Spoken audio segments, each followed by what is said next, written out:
All right. This is chapter 5. Chapter number 5. Profit and loss for pre and post incorporation.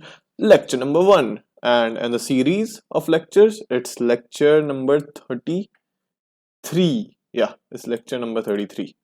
All right. So, start करते हैं। तो pre and post incorporation में profit and loss निकालना है। इसका concept क्या है, कॉन्टेक्स्ट देते हैं पहले कॉन्सेप्ट से आपको। मान लीजिए सर 3 लोग थे, अंजलि, समीर और अक्ष।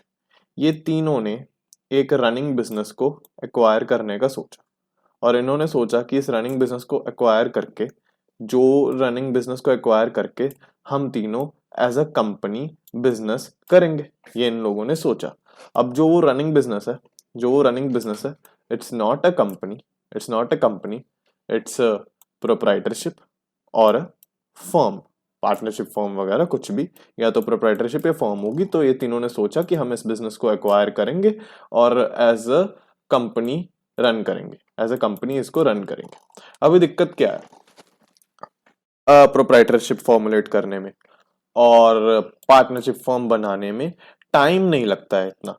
तो बेसिकली तुम जिस दिन स्टार्ट करो तुम उसके नेक्स्ट ही पल सामान लेके आके उसको बेचना चालू कर सकते हो। But if you want to make a company you have to get it registered, you have to fulfil certain legal aspects to it. Legal formalities बहुत होती हैं और हर बंदे को उसकी नॉलेज भी नहीं होती है। मान लो ये है ही नहीं कॉमर्स बैकग्राउंड से, तो इनको नॉलेज नहीं है।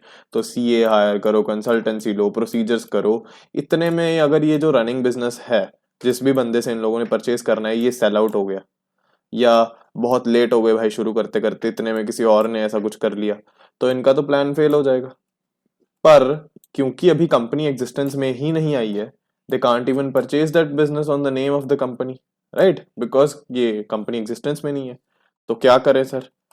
तो ये लोग क्या करते हैं कि कंपनी के नाम पे नहीं बट कंपनी के बिहाफ पे they buy this running business and उस बिजनेस को वो चलाने लगते हैं, बिजनेस की एक्टिविटीज को कैरी ऑन करने लगते हैं, बिजनेस से प्रॉफिट लॉस वॉट एवर वो कमाने लगते हैं। और ये करते करते साथ में वो कंपनी के इनकॉर्पोरेशन के लिए जो लीगल फॉर्मेलिटीज है वो कंप्लीट करने लगते हैं।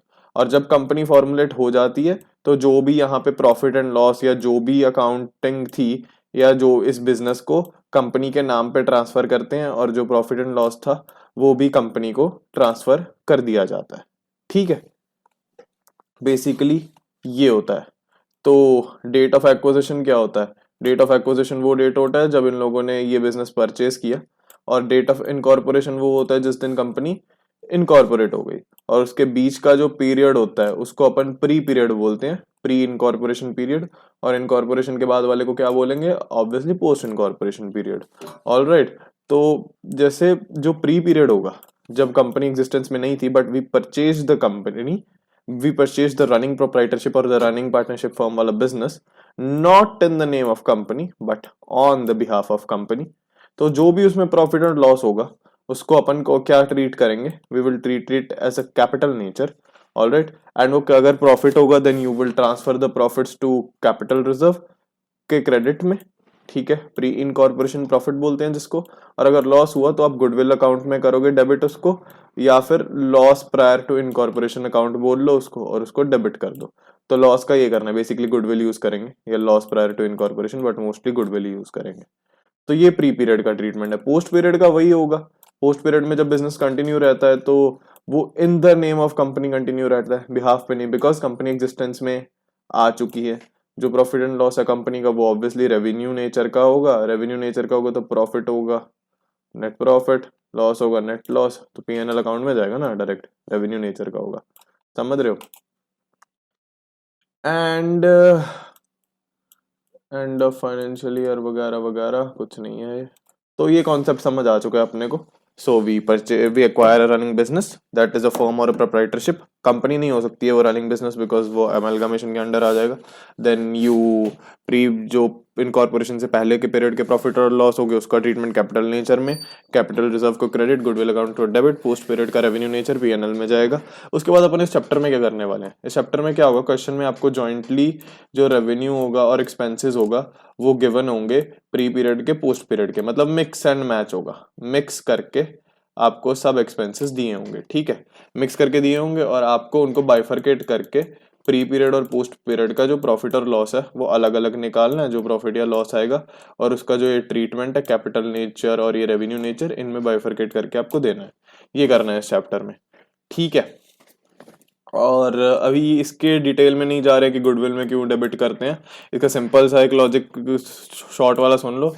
बिकॉज अगर लॉस होगा, capital reserve account is a credit account, और लॉस तो डेबिट में दिखाते हैं, तो क्रेडिट वाले अकाउंट का डेबिट बैलेंस तो अपन शो नहीं करेंगे, इसीलिए उसको गुडविल में ट्रीट कर देते हैं। ये इसका शॉर्ट एक लॉजिक है, बस इतना काफी है। और ये क्या है, पीसी वर्सेस फक, फिर आता है, चलो कैलकुलेशन ऑफ प्रॉफिट और लॉस करना है प्री एंड पोस्ट इनकॉर्पोरेशन पे।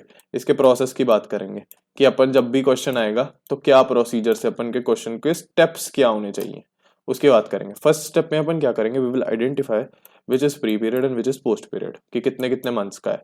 अगर प्री पीरियड है जैसे ये, पोस्ट पीरियड है ये, और उसको लोग दो कि 3 मंथ्स का है, 9 मंथ्स है, फिर उसको टोटल भी कर लो। दूसरी बात, टोटल जरूरी नहीं 11-12 मंथ्स का आएगा, फाइनेंशियल ईयर के बीच में भी बिजनेस एक्वायर कर सकते हैं। फाइनेंशियल ईयर का एंड हमेशा 31 मार्च ही रहेगा, राइट, बट स्टार्ट वो कभी भी हो सकता है, 1 मई को हो सकता है, 1 मार्च को हो सकता है, सो 11-13 कुछ भी आ सकता है number of months, so that's that. और तो वी विल आइडेंटिफाई कि प्री पीरियड के कितने मंथ है, पोस्ट पीरियड के कितने मंथ्स है, फिर उस हिसाब से टाइम रेशो निकालेंगे कि टाइम रेशो क्या होगा, यही जो आपने आइडेंटिफाई किया मंथ्स का ये टाइम है, इन दोनों का रेशो, ठीक है। जैसे 3:9 था तो 1:3 इसका टाइम रेशो आ गया। एक होता है sales ratio which is the ratio of pre and post sales, ये एक्सपेंसेस को एलोकेट करने में हेल्प कर सकता है आई थिंक। तो प्री पीरियड की सेल्स इतनी, पोस्ट पीरियड की इतनी, और उसका सेल्स रेशो आ गया। इस लेक्चर के लिए इतना ही, मिलते हैं आपको अगले लेक्चर में, बाय बाय।